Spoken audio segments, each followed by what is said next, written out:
Anong birth month mo? January. Sila yung malambing, masarap magmahal, pero madaling magsawa.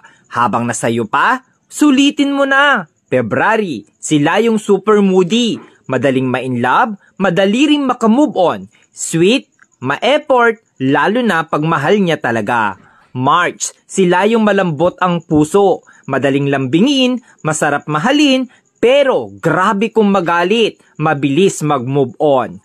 April, sila yung grabe magmahal, todo bigay, todo effort, tahimik, pero mainitin ang ulo. Mahilig tumingin sa iba, pero ikaw lang mahal niya. May, madaling mainis, pero mabilis pasayahin. Maliit na effort mo, natutuwa na. Palaging may love life, pero palaging niloloko.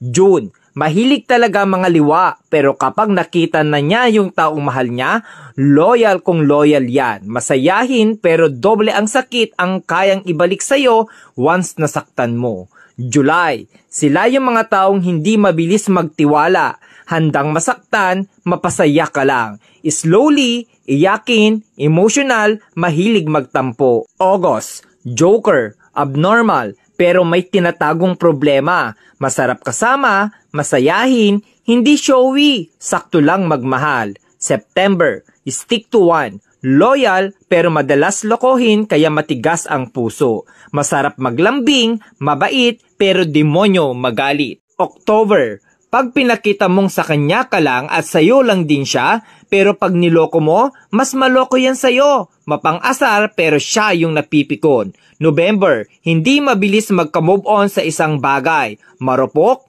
madamdamin, umiiyak ng patago pero kakayanin. December, malibog, joker, mabait, loyal, di ka iiwan, sila rin yung ipaglalabang ka. Hindi sa kanila uso ang salitang suko na.